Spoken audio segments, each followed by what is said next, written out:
please.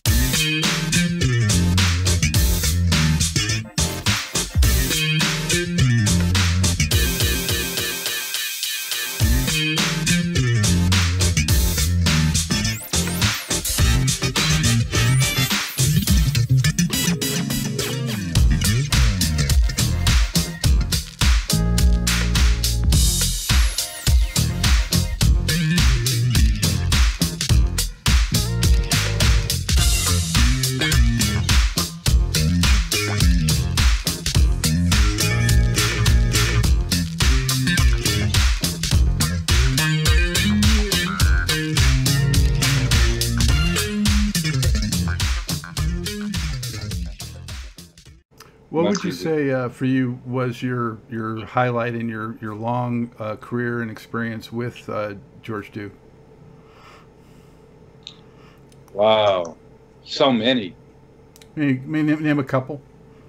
Probably Don Kirshner's rock concert. National TV. We did reach for it. And my whole family was back in Detroit sitting in front of the TV. Almost like they were watching the Beatles, but they was watching us. That was a big highlight.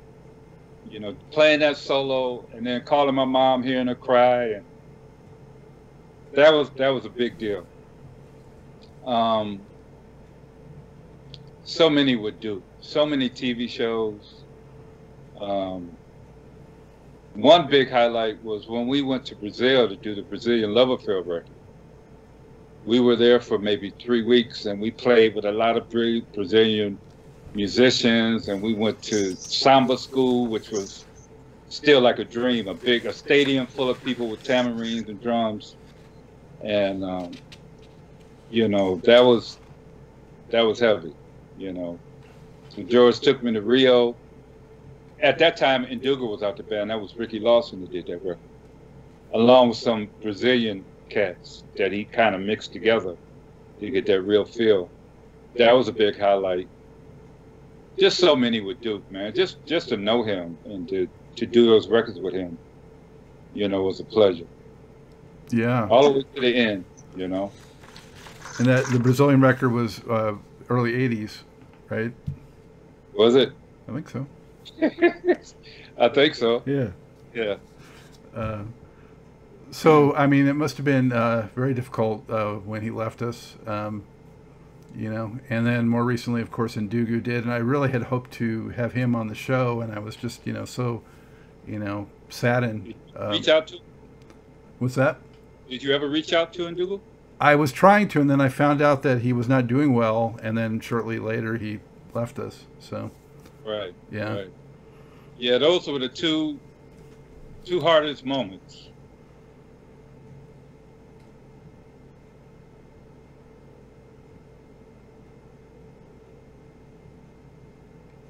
But I'm still here, still funky. Yeah, you're still carrying it on, and I mean, they've left us with so much wonderful music forever.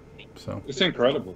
You know, I could sit in my studio for a week and play songs and don't play the same song, you know, and still hear stuff.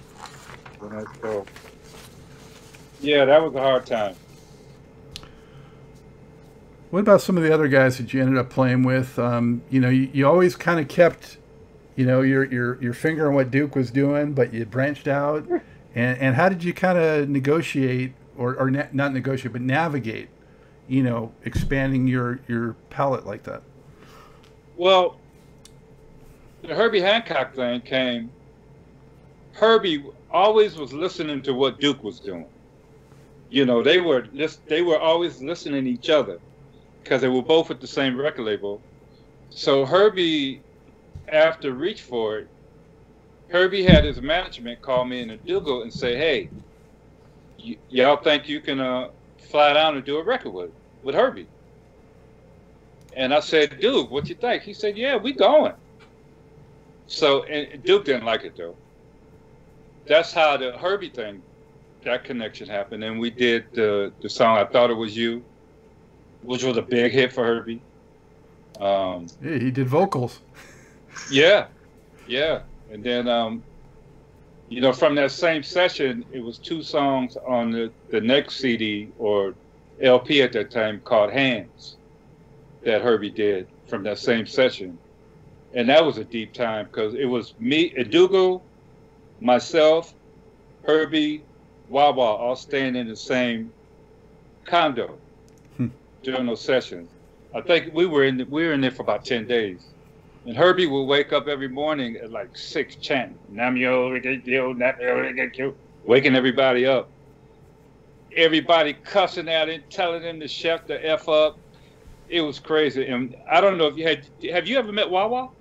No, and he's also too, you know. Another one gone. Yeah, I shedded a tear for the other 2. I ain't gonna do him. Just the craziest individual you ever want to meet, but a sweetheart. So it was all of us staying in the same spot. And, you know, every time I run across Herbie, we talk about that time, man. It was an incredible time. You know, especially for me, you know, playing with, I grew up listening to Herbie too, all those Headhunter records. And I couldn't believe I was in the studio or standing in the same spot with him. You know, so like I said, it's all been magical for me. It's all been magical from the beginning to breaking my foot all the way up until this point where we are now. And I mean, you also got with Ramsey Lewis and later Jeffrey Osborne from that LTD connection you mentioned before. That connection, yeah. Yeah. Even Tom Waits. Tom Waits, crazy dude, man. Great sessions, though. That connection happened because Herb Cohen, who was George Duke's manager, was managing Tom Waits. And Herb had an idea. He said, Tom, I'm going to put you with these funk cats and do a record. So that's how that kind of happened. And me and Tom hit it off like, you know, he's like, dude, you got to go on the road with me, everything. You know, we had a ball, man. Tom is a great cat, man. He's a stylist. He's a one of a kind. Yeah, I got to admit, I haven't heard that recording of yours. I first became aware of him when I saw him on Saturday Night Live, you know, decades ago. Right. Yeah. Right. And then you eventually did a record with Stanley, too. Stanley Clarke? Yeah. I did one song, Funny How Time Flies, which we were doing. Stanley was doing a demo on me to get me a record deal. And that was a song I was doing on myself. And after we got into doing the track, Stanley was like, yo, B, I want that song, man. I said, well, what's it worth for you? What's it worth to you? So he gave me some money, and he gave me production, and it was on his record. That's how that came about. And the Stanley the Ramsey Lewis thing, that came about because from my connection with Larry Dunn, piano player with Earth, Wind & Fire. Me and Larry were tight. We still tight. Okay. Larry Dunn, Al McKay, you know, those cats that were in the original Earth, Wind & Fire. And Dugan and I used to run with those cats. So we got tight. And Larry Dunn called me for that session. So that was my chance to go act like I was Verdine, because I love Verdine. So me and Dugan was, he was white, and I was the other white, Verdine. So that's how we got Larry Dunn to call us for those sessions. And we put that Earth, Wind & Fire groove on it. Mm-hmm. Ramsey loved it. Yeah. You know, yeah. And what was Ramsey like as a guy? I mean, thankfully he's still with us, you know? Yeah, he's still with us. I heard he loved it. I'd never met Ramsey ever to this day. I did the sessions, but I've never met him. Okay. Yeah, I hear he's a great cat. I saw in your credits also Lalo Schifrin, which struck a note for me because, I mean, I really love the soundtrack and, you know, that kind of music that he did. Did you ever meet him? I did. I was in the studio with Lalo. We did the movie, what was the name of that movie? Elm Street or Nightmare on Elm Street. Okay, yeah. Freddy Krueger. Yeah. Yeah, we did the Nightmare on Elm Street soundtrack, and Lalo did the music. And on that session, it was myself, Wawa, Patrice Rushen, and Ndugu, and a big ass orchestra. So you talking about reading charts? You had to be on top of it. So that's where the reading came in, you know. But Lalo's a great cat, man. Is he still with us? Is he still living? I'm not sure, you know, but I used to I was a disc jockey for many years in Los Angeles, and I ran a mobile disc jockey company, and actually did several events for his wife. So I was in their home and that kind of thing. But he may still be with us. I'm not sure. I think so. I would have heard about that. Yeah. So yeah, and I wanted to mention before we totally move off of Duke, just a couple of those other records that I want listeners and watchers of the show to make sure that they check out if they haven't already, because they're great. Funkin' for the Thrill and Master of the Game. Those are also just records that I really, really loved, and great funk on them. Yeah, Master of the Game that's one of my favorite Duke records. Yeah. The tunes he wrote for that record were like incredible. And then some of the jam stuff we would do and he would turn into songs were great too. You know, at that time, that's when I was always comfortable playing with Duke. But I had grown musically that, you know, if Duke would play something, we used to a lot of times play the same thing together magically at the same time. Sometimes I could hear where he's going, and when he got there, I was already waiting there for him. And it used to blow his mind. We used to just look at each other and laugh. And Dougal wasn't in the band at that time. That was Ricky Lawson, also Sheila E. David Miles from Detroit played in that band. Yeah, and then Funkin' for the Thrill. I wrote that song, matter of fact, Funkin' for the Thrill. That was Follow the Rainbow LP. Yeah. Some more great songs. He wrote some kind of Motown changes. Pluck is hot. I love that one. Yeah, yeah. And I actually got a chance to act like I was Jameson on some of those songs, man. You know, it would blow his mind how I could do that. But Duke is a hell of a writer, man. He wrote some great songs, man, for that band. And he would write just for the particular cats in the band. You know, he would write. He wouldn't go over the top with stuff. In the later years, he would write for who he knew he was writing for. That was his genius. You know, in the younger days, he just write these songs and our time, and you better be able to play it. Later, it was like, what does this cat play the most comfortable doing? And it amazed me how he could do that. You know, even Sheila, he knew everybody's limit, and he would write to that, and then make it a record. You know, probably didn't pay us enough, but it's okay. Well, hopefully you had built up your bank account from Santana, and you were all good. Yeah, right. Yeah, yeah. I made some good money with Duke too. I'm still getting paid from Reach For It. Yeah. What's that? 45 years ago? What's that? That's 45 years ago on Reach For It. Long time. Yeah, man, incredible. Let's move on. I don't want to talk. Yeah. Seems like about 5 or 10 years ago, maybe. Oh. But you know what? Like I said, I never get tired of hearing it. It sounds fresh to my ears still. So. Yeah, I hear it 3-4 times on the radio every month. Yeah. Yeah, every month I still hear it. So. And you also worked with Philip Bailey. We were talking about some of the Earth, Wind, and Fire cats, but I saw you have a credit with him too. Yeah, I did a gospel record with him. Philip's a great cat. Me and Philip used to play basketball together. I used to whip his tail playing basketball. And then we started recording. And then I did some live stuff, and then I did that one recording with him. So that was the Philip Bailey hookup. Yeah, Philip and Larry both been on the show. They were great. Especially, Oh, okay. Yeah, especially Larry. I mean, he just really, really nice guy. Yeah. And you did a. I'm just going to mention some highlights that stood out to me, but the Stevie Wonder covers that you've done on a couple of recordings, right? You did "I Wish." I did "I Wish." That was on Nigee's record. Yeah. Yeah, George Duke produced that. Yeah. Yeah, that was me and Duke who played on that session.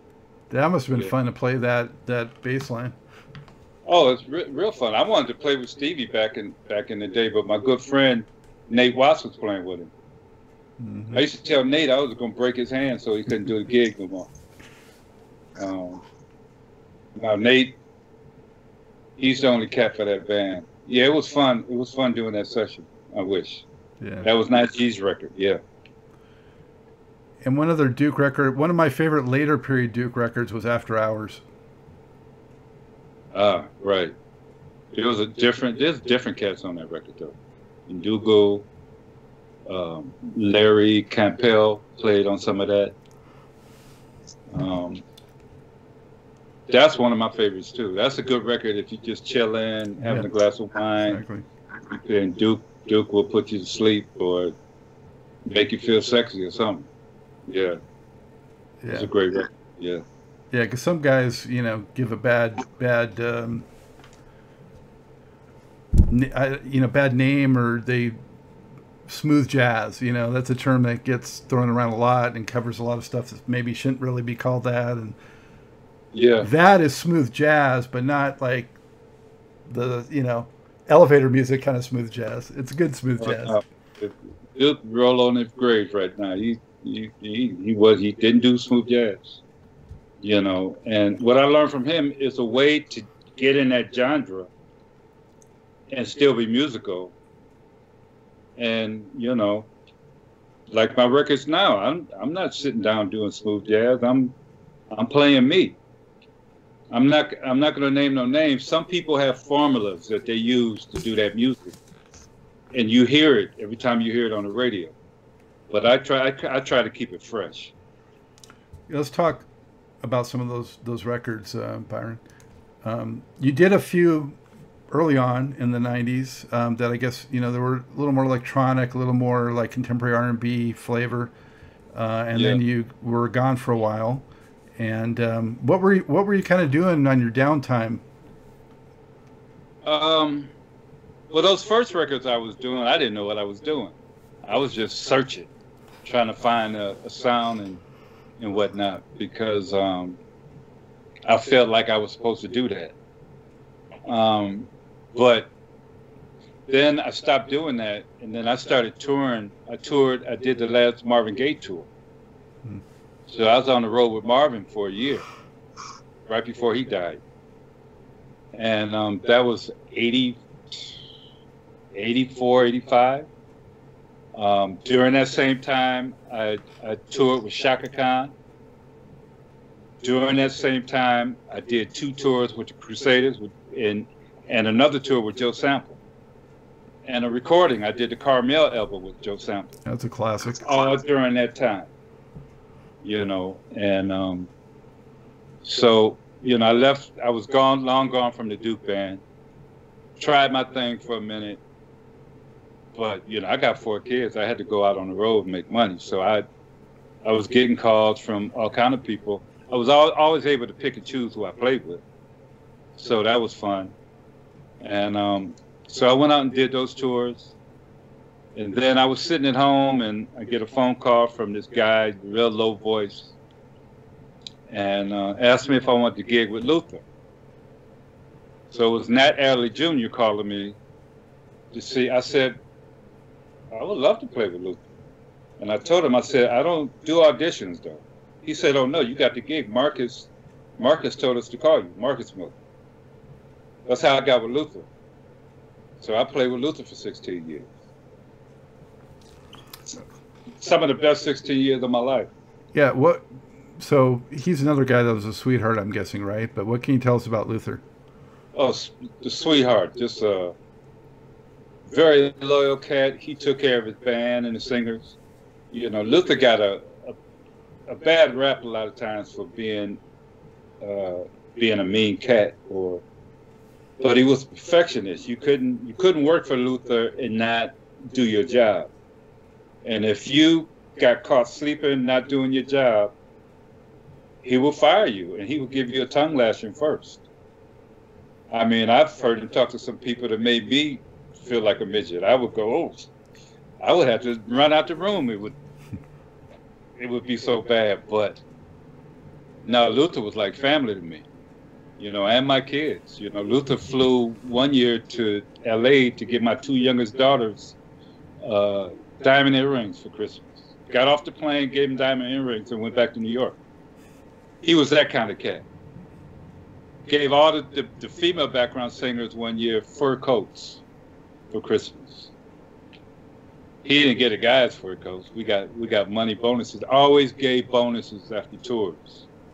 You know, always gave you a chance to write a track or something for one of his records. You know, so that was a good 16 years. And I learned a lot from Luther about playing and being simple and perfect. Playing the Luther Vandross show was the hardest shows I ever played because you could not mess up. And you had to play it note for note.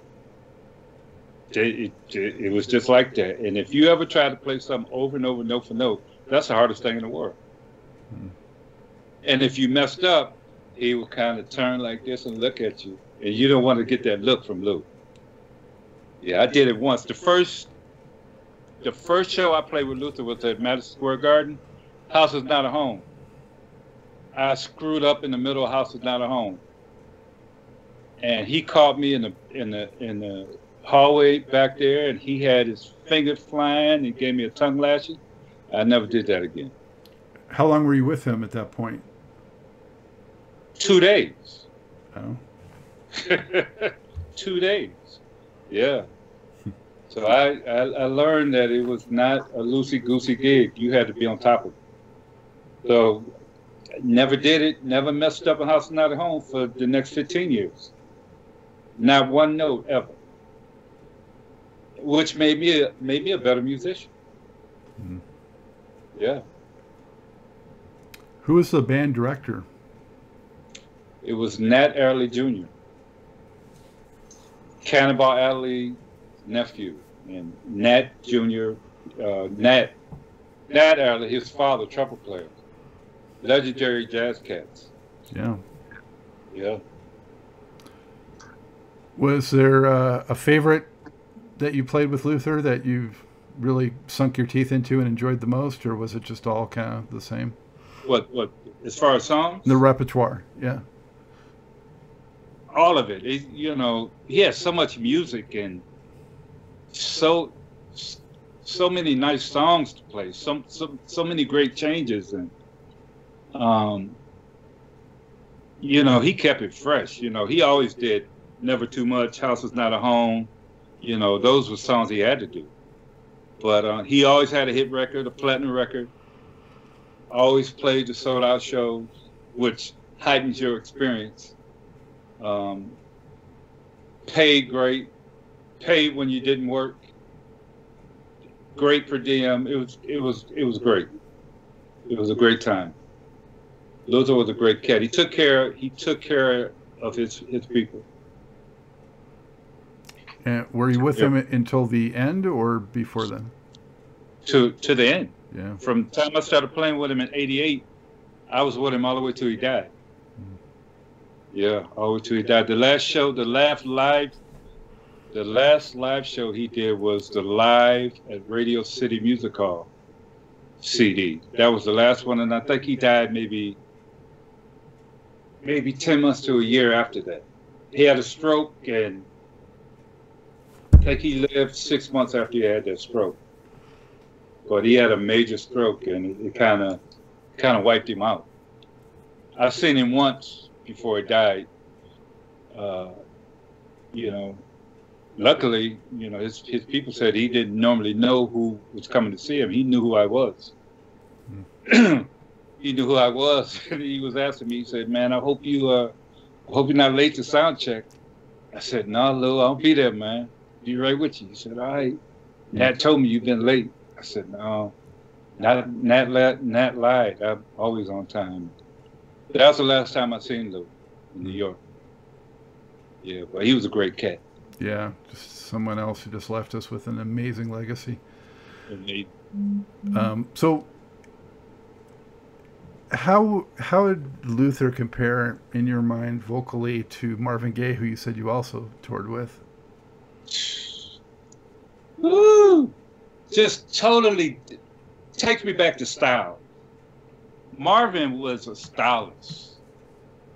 Marvin had a style that was like triple platinum style, and finesse and character that all worked with his vocal. If you put them in the same link as singers, Marvin can't sing like Luther. Luther was one of the greatest singers of our time. So it was just different. It was different styles, and that's hard to compare for me. Luther's one of the greatest singers I've ever played with. And Marvin was one of the greatest singers and entertainers that I've played with. Different styles. It's hard for me. I'm not going to pick name one of them because I don't want to hear from their families. Well, and that's really why it makes it so hard to pick the best, when people are saying, who is the best of this or that, No, you can't. Especially with them two, because they were so different, but so great at what they did. Yeah. And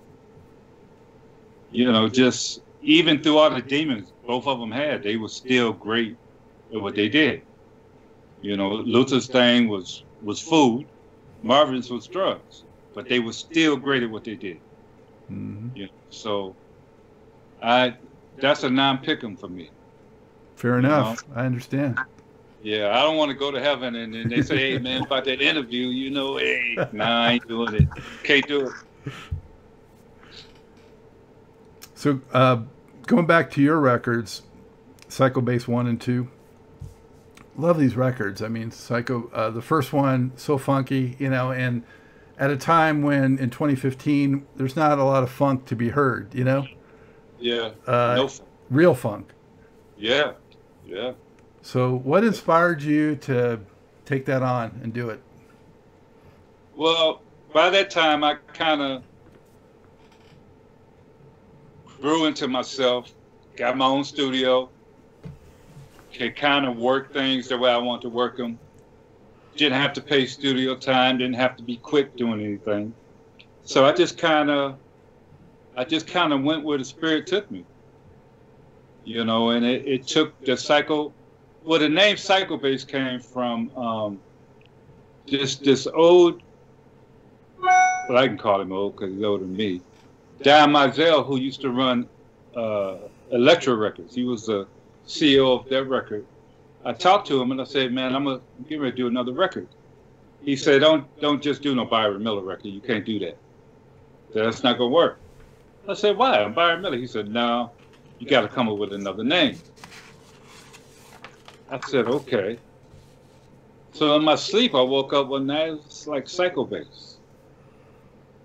So I said, "Okay, I'm going to run with that." I did the Psycho Bass, and I just started writing off of that concept and just being myself, playing my funk and being myself. And that's how that whole record came about.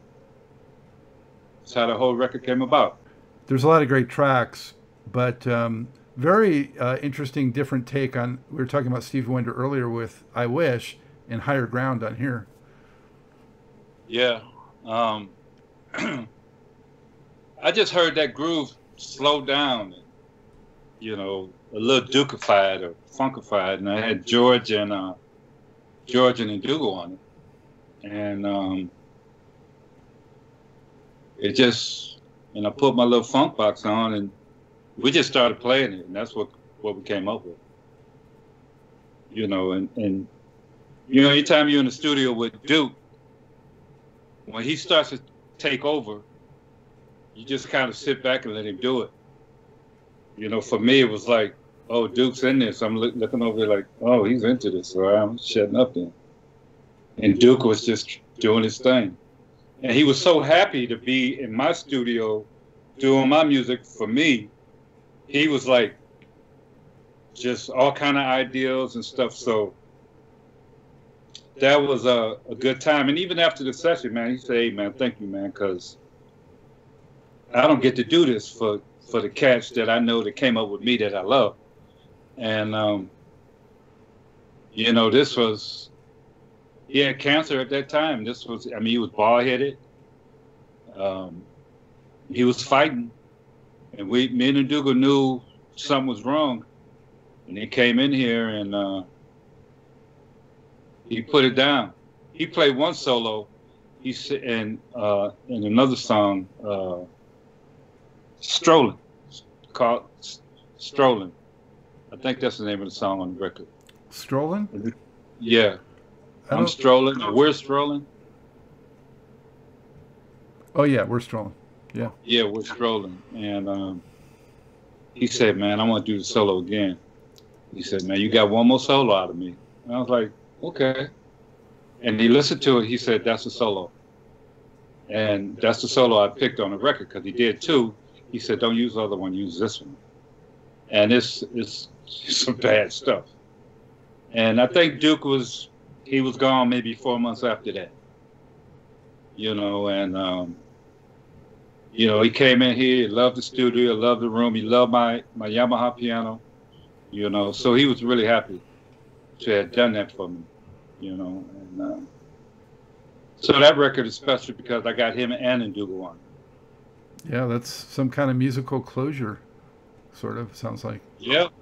Yeah, and that was the last time I played with him. Yeah. Was on that Psycho Bass record. The Remember the Time and Spoken Funk, those are also dripping with Duke type flavor. Yeah. I get that a lot, man. Your stuff sounds like Duke. And I go, well, and I used to tell Duke that. He said, no, man, I sound like you because it's bass dominant. So I just tell people, hey, this sounds like Duke, then that's the way it should sound. You know, because I play bass on all that Duke stuff, and I still play the same way, so it has to sound like that.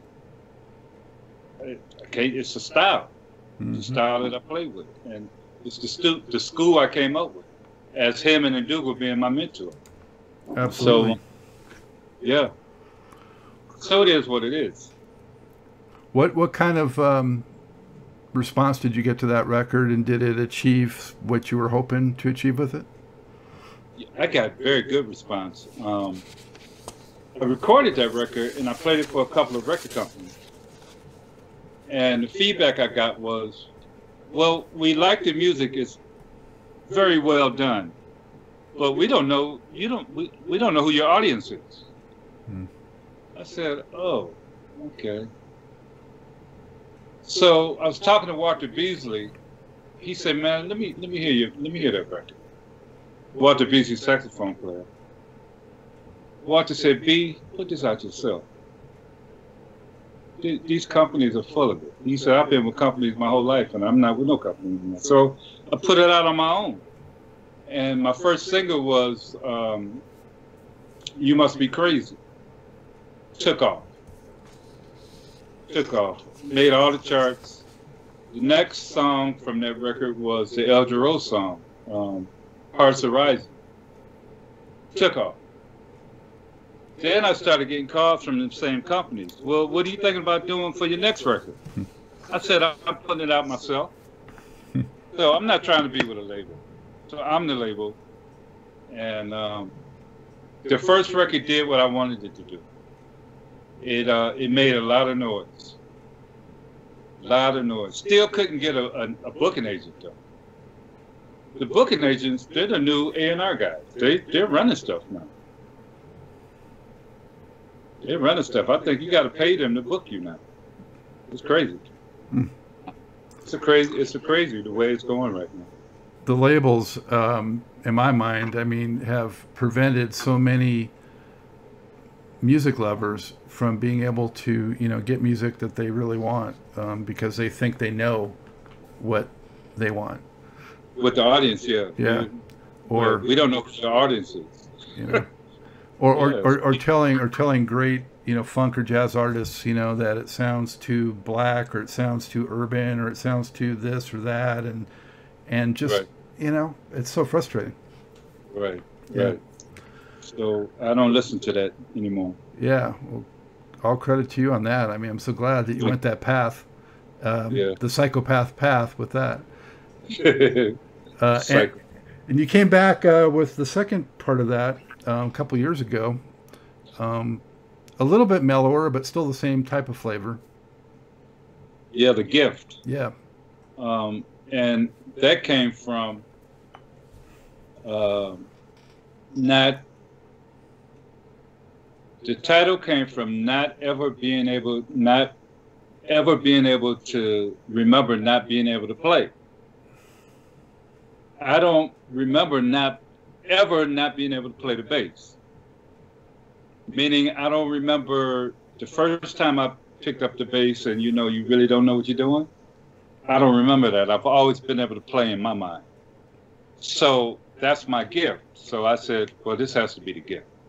I gotta give the gift giver his props, which is God, for my gift. That's why I named it The Gift. And the cast that I use, that I get down with now, is Phil Davis and Ricardo Jordan. They live in Atlanta, so I fly them out here. We get in the studio, and we come up with these songs, and they're gifts. My new record that's coming out, called Real Love, I got the same stuff on there, man. But it's different. It's not like The Gift, or it's not like the first Psycho Bass record. So I just kind of do where the spirit takes me, and I just put my style on it and see what happens.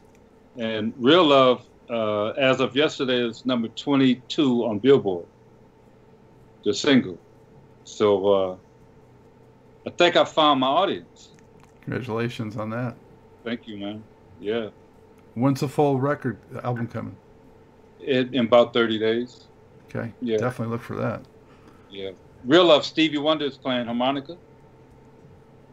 And when we get off of this, I'm gonna send it to you. And Walter Beasley is playing sax solo. And I wrote this song for my two grandkids, because when you look at them, they look back at you, it's nothing but real love. So that's the concept. Every song on the record has the name love in it. So just some more of my craziness, my psychoness. Psycho. Now, is that one just called Real Love, or is it Psycho Bass 3 Real Love? The record is going to be called Real Love Psycho Bass 3. Yeah. Okay. Yeah. So I'm going to keep the Psycho Bass series going. Yeah, it's a, like they say with Star Wars, it's a trio or... Absolutely, yeah. And I'm building up a repertoire with the Psycho Bass stuff, some good stuff. So when I finally do start hitting the stage live, I got a lot of good stuff to play. I wanted to just mention in particular, though, on that last one, the second one, the Soldier of the Groove. Really, I like the walking bass, and that's, sort of a trademark of yours, right? So I wanted to ask you, and that reminds me also, to explain to the viewers, what would you describe as your signature element in your playing? Wow. Or elements. Well, the first thing is the groove. Being able to groove and being able to keep it simple. A lot of times bass players all over the place, they're just playing everything they know. And I used to be like that when I was young, I get it. But getting a signature lick, a style, my my main thing is being melodic. You know, learning how to play a melody and not sound like a bass player playing a melody. I hear bass players playing melodies and they sound like a bass player playing a melody. And that's what Duke taught me. He said, don't be that guy. Like, what you talking about, Duke? That bass player trying to play the melody when he know he can't play the melody. He should be playing low notes. And after Reach For It, he said, don't change a thing ever. He said, just keep that going because it's melodic. So it's melodic and on top and just the funk notes on the bottom. And you ain't got to play a lot to be funky. Funk is not taught. Funk is a feeling. Either you got it or you don't. You can't teach nobody how to be funky. You can teach somebody how to play a bunch of notes. You cannot teach funk. Either you got it or you don't. So my biggest thing is I'm funky. When I need to go to the go-to thing, I'm gonna get funky. And I don't have to play a lot of notes to get funky. That's my go-to, funk. Funk is alive, especially in the B spot here. Do you think that, having it be authentic, like you're talking about, part of that is from coming up in that, Detroit musical environment with that kind of feel? Because like you said, so many people maybe can, try with the technique, but, you got to feel the funk or... You got to feel it, man. You got to feel it. You got to feel the funk. You got to know your sound. You got to know how to touch your instrument. It's a whole lot of elements in the being funky and the sounding good and making stuff feel good. It's more than just picking it up and hitting them strings. You gotta, it's some different stuff, man. It's some magic in there. It's some magic. It's some tears. It's some being broke. Yeah. It's being hungry. It's having a broken heart, your lady left you. It's a lot of that in that funk. Going all the way back to blues with a lot of that. Absolutely. Yeah. Absolutely.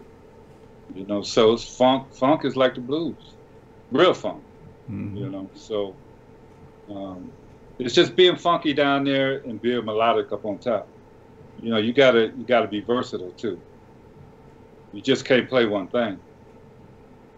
Because then you get stuck in, you get put in a box. I can't be in a box.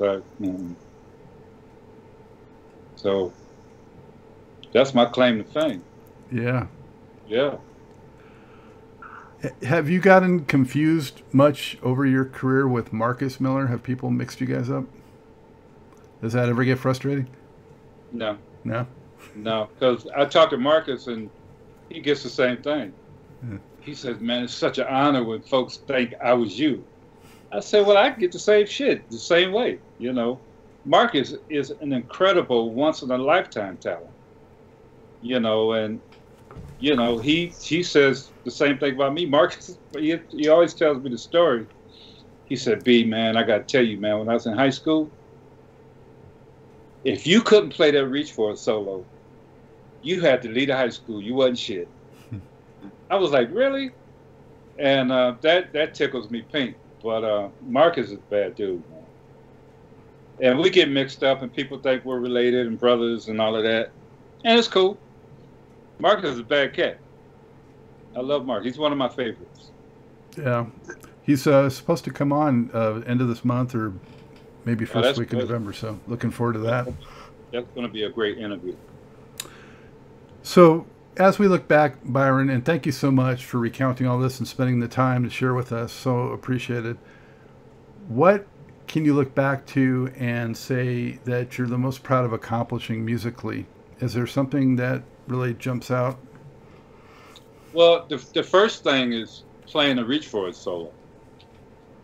Getting the gold record that's in my office here. It's on the wall. Every time I look at it, I think you got it. And then all the great humans I played with, all the great artists. Is amazing. But now, you know, doing my own records, you know, one of my biggest things was having a #1 record of the B spot, which was #1 last year on the Billboard chart under my own name, Byron Miller, the B spot, under my own record label.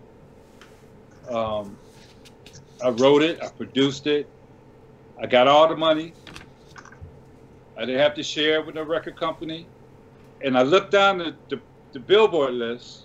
So at the top is B spot, Byron Miller. Well, I co-wrote it with Phil Davis and Rick Jordan.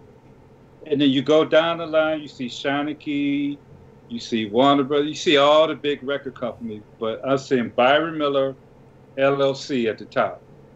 On top of all these companies that passed on me.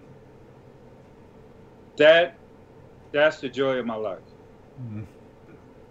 That I did it like that, and I'm still doing it. And you know, everything I did to this point took me to that, takes me to now where I could do what I want to do. And that's a blessing, that's a gift. I'm probably one of the happiest men walking the earth. I'm healthy, my family's healthy, and I'm still funky. I get up, I come out to my studio, and I play a little funk. I go, okay, I'm still funky. I can go on with my day. If I wake up one morning and I can't play no funk, I'm gonna call you up. I'm gonna be crying like a bitch and say I'm not funky no more. Now that can't happen. I'll lose faith in everything. No, man, I ain't gonna let you do that. No, man, this is all I can do. This is what I'm gonna do. You know, I eat right, I work out, and I play music. Awesome. You know? How do you feel about being able to get back out and play in front of people once things settle down here? I can't wait, but I can wait. I'm not so gung-ho that I'm ready to go out there and put a mask on and just because I need to be out there. Nah, you know, but I'm fortunate that I don't have to realize, I don't have to make money live to be able to support my family and work.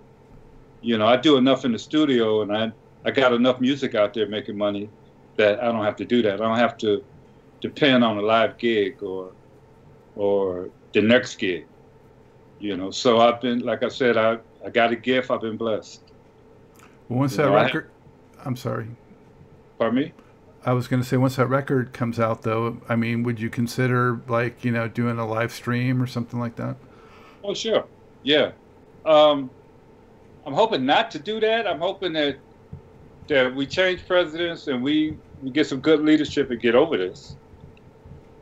Some of the live streams I've seen, I go, ugh, maybe I'm going to have to do that. You know, Marcus is doing one called Saturday Nighter. He has one going on every Saturday, where I think he has an actual sound stage and a film crew that are actually doing it live like that. If I did it, it would have to be like that. I don't want to sit in my studio with a track going and me playing. Right. Yeah, to me, that's corny. Nah. I don't want Ndugo and George up in heaven talking about, look at him. Nah. Yeah. Nah. And it's got to be on a real stage, with good production. Stage, with production, and I'm into that. I'm into that because I got too many ideas for live show and too many bases to play and just too much funk to play. You can't really be funky by yourself. You need other people to be funky with you. For sure. Yeah. All right. So how can people keep up with you and get that record and all that good stuff? Well, you can always look me up at Byron Miller, psychobase.com. And I'll be updating my website, letting people know what's happening. The record comes out in about 30 days. The single's out now called Real Love. Spotify, iTunes, Apple Music. Just Google me, and it'll take you right to where I am. Perfect. I'm not hard to find. If I did something wrong, they can come pick me up right now. I got too much stuff out there. Well, Hey, Byron, man, thank you so much. I feel like maybe I've earned the right, hopefully, to call you B now, too. And Man, come me, yeah, yeah. You probably know more about me than I know about myself. So yeah, B is cool. Absolutely. continue good health. And thank you so much for all the great music. And, man, just for keeping the funk alive, you know? Thank you, man. Thank you for hitting me up. Hey, back at Truth and Rhythm headquarters. Thank you for joining us on another magical ride with Truth and Rhythm. Whether you're watching or listening, as always, thank you so much for your continued interest and support. Be sure to subscribe. Go to YouTube, go to the Funk and Stuff channel. That's where Truth and Rhythm lives and breathes and thrives. Also, goodies here like TIR Quick Takes. And if you subscribe, you know what? You get the show before anyone else. It's free. If you love jazz, funk, R&B, soul, you can't miss it. Pass it along. Tell a friend. Tell family. This audience is growing, and it is a beautiful thing, all coming together for the love of this great music. Also, if you can throw us a buck or two, we could use the support financially, keeping the lights on, keeping the servers going, all these expenses. If you can help support the program, whatever you can give, much appreciated. Go to the funkandstuff.net website, and on the right hand side of every page, you just click and you can donate through PayPal, credit card, whatever. Very easy to do and so much appreciated. And if you do a sizable donation, I will mention you on the program. Also, drop me a line. Email me at scottg@funkandstuff.net. Let me know who else you'd like to see on the show, what you enjoy about the music. Let's just kibitz and talk about stuff, you know, talk music. You'll find that I respond very quickly, and I much enjoy the rapport and the camaraderie and the interaction. Always remember, this is your show, The True Music Lover. So for now, that's all the time we have for this one. It's a wrap. As always, Scott Dr. GX Goldfine saying, keep on vibrating to the rhythm of the one.